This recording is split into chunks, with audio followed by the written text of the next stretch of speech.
Hey everyone, welcome back to day 3, the final day of the Seattle Indies Expo. I'm your host, Meg Cayley, here with my wonderful co-host, Catherine, and it's time for Maze of the Mini-Taur. Are you excited, Catherine? Yeah.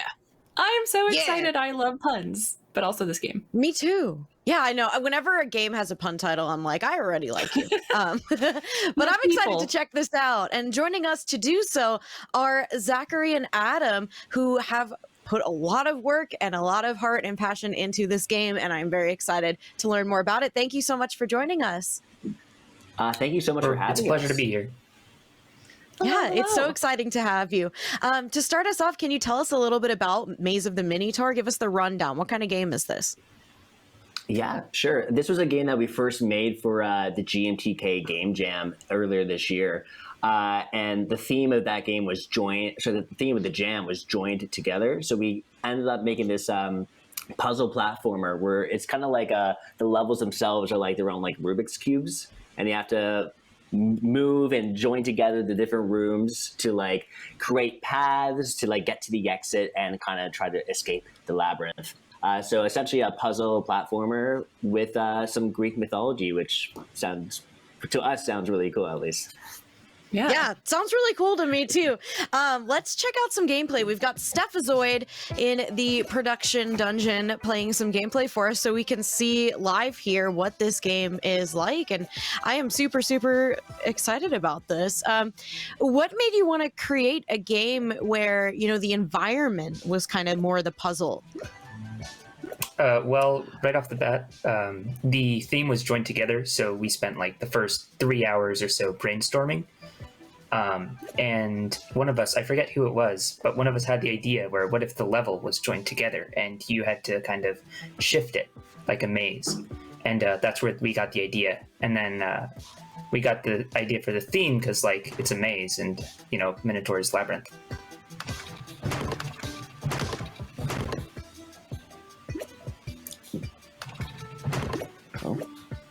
I'm just watching stuff. I'm just glued to the screen. Sorry. So, is this a style of game that you've maybe made before or you play a lot of? I mean, I can't speak for Adam, but for myself, not really, honestly. But I think that's actually what made it really exciting for us to make, because it's kind of, at least for myself, making a puzzle was a challenge that we were really interested in tackling, and because it's kind of its own little game dev world, because you're trying, the level design for a puzzle game is so like unique and different to think about. But also, like, whenever we make games as a team, and this is something we went into before the jam, we just kind of like really want to put like the best concept forward, even if it's something that like we would have no idea how to make at first. Like, we haven't really made a lot of puzzles, but because we just love the concept so much, it made us something that we really wanted to tackle and kind of just take head on. Very cool. So how big was your team for the original Game Jam versus now? It's the same. We just have 6 people. Okay. Yeah, and we what have are all of 2 the different programmers.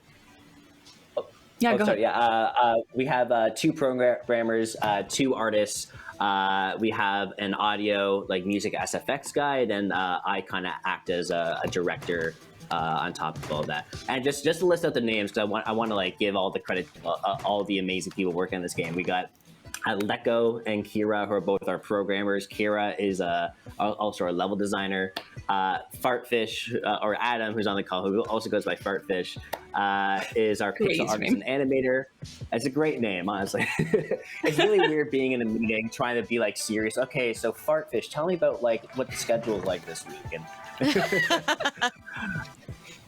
we also have Amorphous, who is another pixel artist and animator, and they did worked in the background of this game, which is so alive and vibrant with the purple, which is awesome. Then we have Adrian, who's our music and SFX guy, and he really nailed like the music and the juiciness of the sounds, and yeah, that's kind of the team. Cool. And we've got... So you've talked a lot about Game Jam, and I think it just sounds like such a cool experience that you probably learn and gain a lot from. And I'm curious to hear a little bit more about how Game Jam has impacted you as a developer and what you kind of learned from that experience. It's a great question. I mean, I would say that the majority of the game jams that like the people that we typically work with, like that our team does, is like we mostly do like the very short ones, like the 48-hour ones, which are especially challenging because you don't really have a lot of time to be leisurely about game design. So I think like the major thing that game jams have really taught us is how to work under pressure and how to work on very little sleep and just like going to make something that you could be proud of in 48 hours. Because that's like game design is one thing, but being able to like create a full experience in 48 hours is kind of like it's using like a different muscle. But that's something that game jams have really like helped us like hone, is just working under pressure, working under a lot of stress to make something we can be proud of.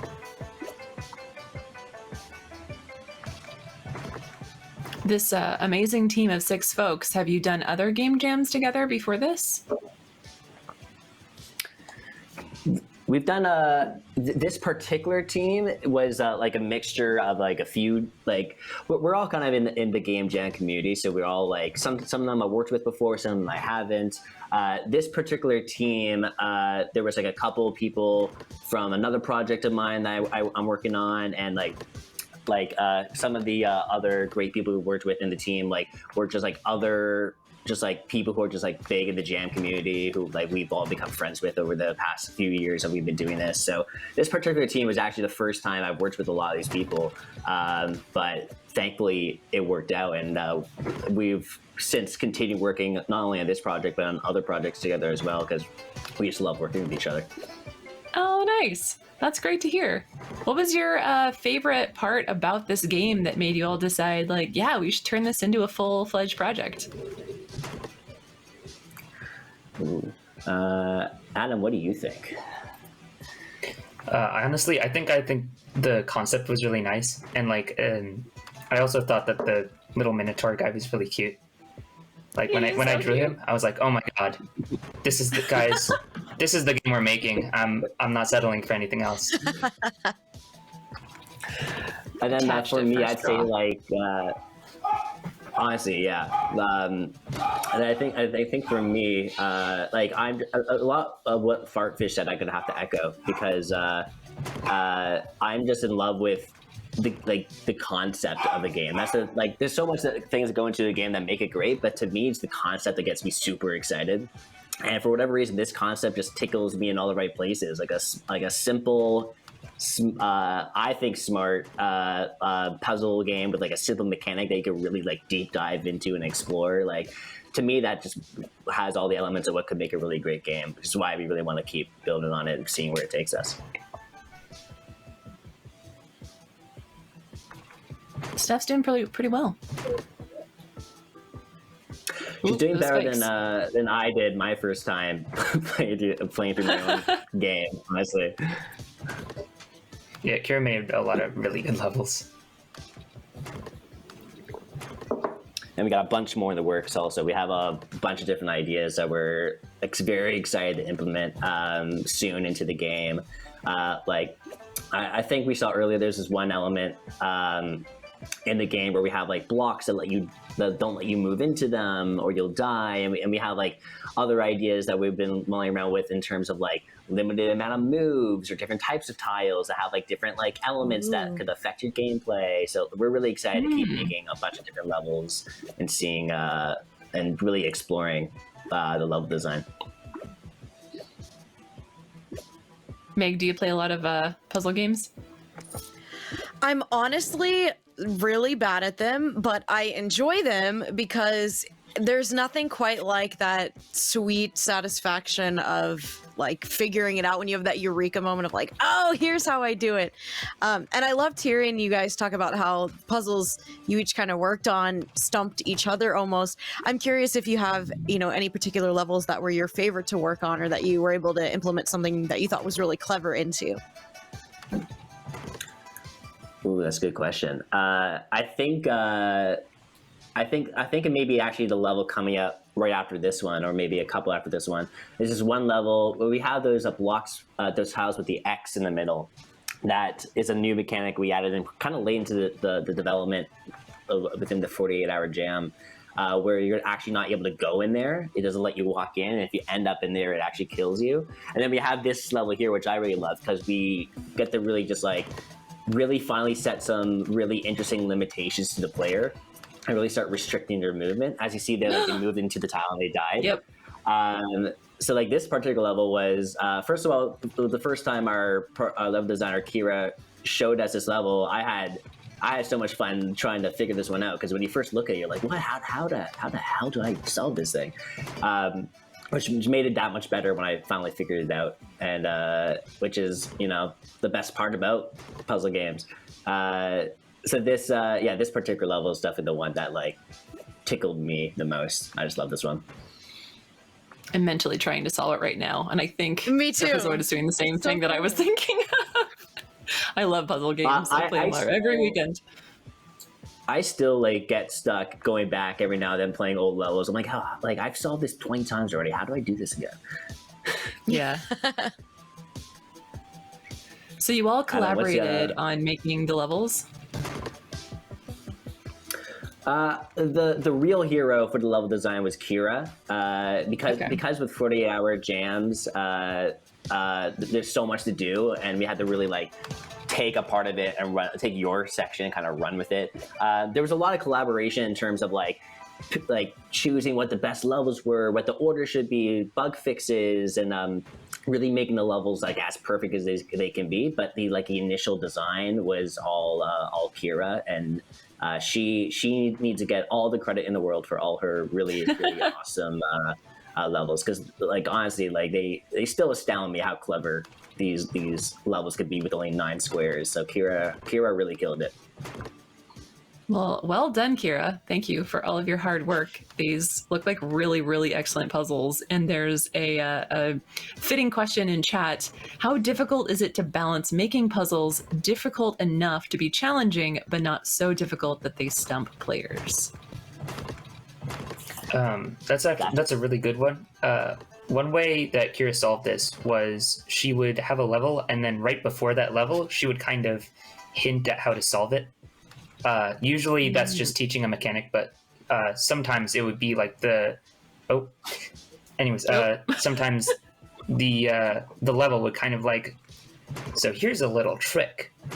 Like, for example, with the little blue dude, when it's showing you that that you can die from the spikes, Kira also used the little blue dude to show you, like, hint at, in one of the later levels, that you're supposed to kind of shift to the left because that's where the blue one is, and that's how you would go about killing the blue one.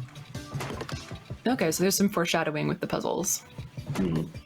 And then I probably also say there's a lot of trial and error, you know, like making levels are tough, and Kira really nailed it. But like sometimes we would get some levels and we would like play them through, and then we would like make tweaks here and like, oh, let's try that out, see if that feels easy or too hard. And it's a lot of play testing went into like picking the right order of the levels and make sure like the scaling of difficulty feels like fair and like not too sudden. So like a lot I would say like what Fartfish said about just like really smart design of teaching things, but also just like a lot of just like putting a lot of sweat into playing these levels over and over again to find the best balance and what needs to kind of change to make it easier or harder. Yeah. And how many levels total are there? I believe there's 16 or 18 in this demo version, which is kind of just a little taste of what we got planned. We're hopefully going to have like a ton of levels with a bunch of different themes and mechanics. So we're really excited to add those to the game later on. Cool. This particular level always stumps me. This one always gets me. Yeah. Yeah. This is probably the hardest one in the game, honestly. This or the next one. I think we're like kind of at the end of the demo at this point. But yeah, this one still continually gets me.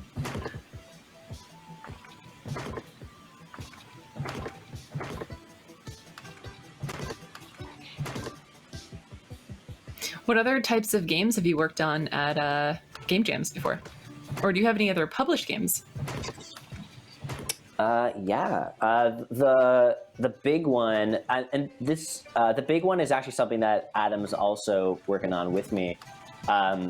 We have a game called Untitled Towers, which was also made for a jam about a year ago, but we've since continued development and added a bunch more content. And that game was interesting because it was like a tower defense game, but your bullets also hurt you, the player. So it's like a tower defense meets bullet hell, which was super interesting because, like, just again conceptually to us was just super juicy and fun, and like so yeah, that's something else that we're still currently working on. Okay. We have another question. How has the Seattle Indies community influenced or helped with development of your team and the game? That's a really good question. I mean, I would just say, like, one of the best parts about game dev is just the community, period. You know, there's so many, like I've only been doing game dev for like maybe like 3 years or something, but within those 3 years, I've met so many people through things like this, like through this expo and through like other expos, or just like Discord servers where a bunch of people kind of intermingle and share ideas and share their games. Like, that's definitely, like, yeah, to me, the best part is just the community of it all. Which, like, I should say thank you for putting stuff like this together, because I think you guys help a lot with bringing devs together, and I think that's such an amazing thing. Yeah, well, thank you to Seattle Indies for everything that you do, and the sponsors that help us put on a show like this. And I'm curious, what do you think are going to be people's favorite part of this game? Figuring out the puzzles, for sure. Yeah. That's just the best Little part, always, just getting to the door. Yeah. Yeah, definitely. I was just gonna say it just feels good to crack a puzzle. I was just gonna agree with that. It's a great feeling. Yeah, it truly is. You touched on, earlier, the fact that you love the Mini-Taur and, kind of including a Mini-Taur in the game and making it a central part of the game.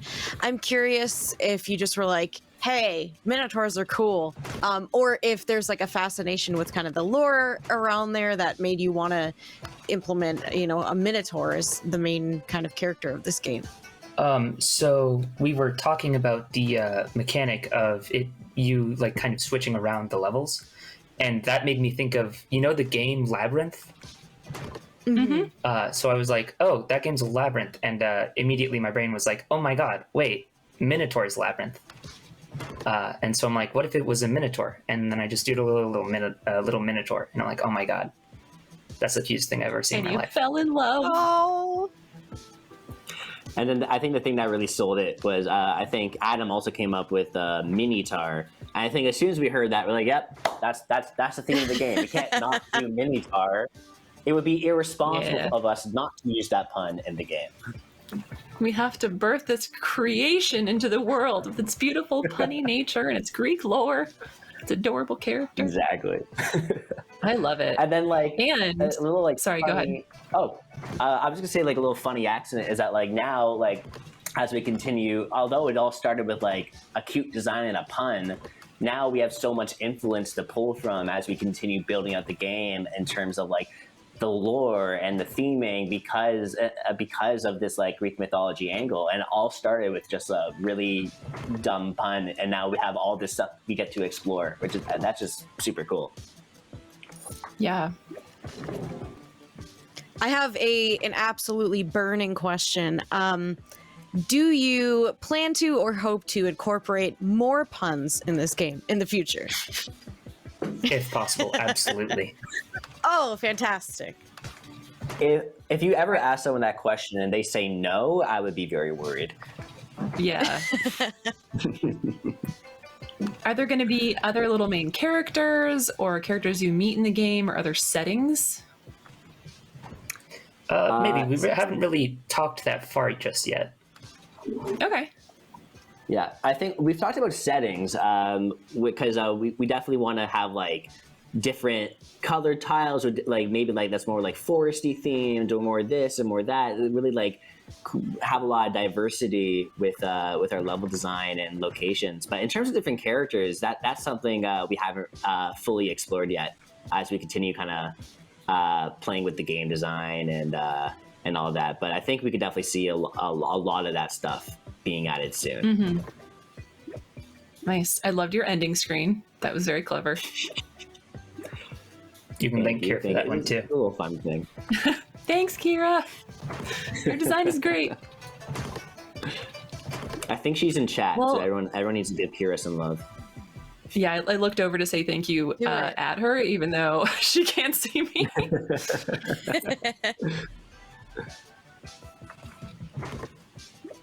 Well, is there anything else you'd like to tell us about the game, or tell folks where to find out more about the game? If you want to play the game yourself, you can visit the itch page. All right, so we got an itch link, I think we'll be throwing up in Twitch chat here. And then if you also want to hear more about further developments about the game, we have a Discord, which people could join to chat with players and the devs, and to kind of just get general updates about new stuff happening for Maze of the Mini-Taur. Sweet. All right, yep, looks like we got a link up in chat.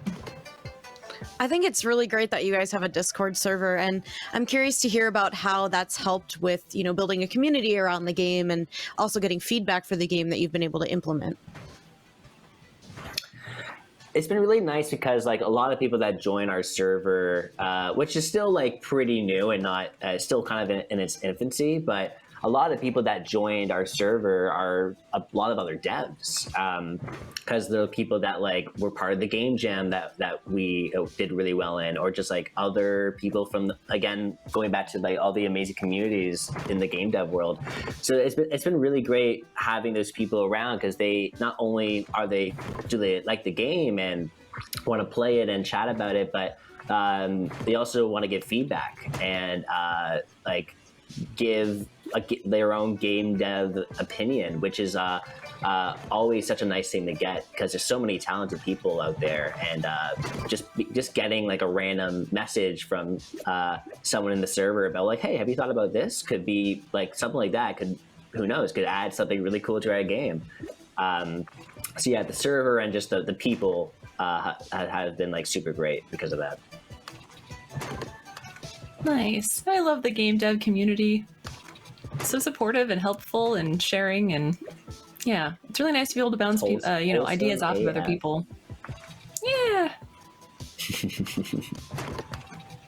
All right, well, I think we're gonna have to wrap up here soon, but thank you so much, both of you, Zach and Adam, for joining us here today and telling us a little bit about the game. Thank you again to Kira and the rest of the team. Let us know a little bit more about the development cycle as things go. You can join their Discord and find out more about their page. And before we go to break, we do need to give a quick shout out to the Seattle Indies campaign.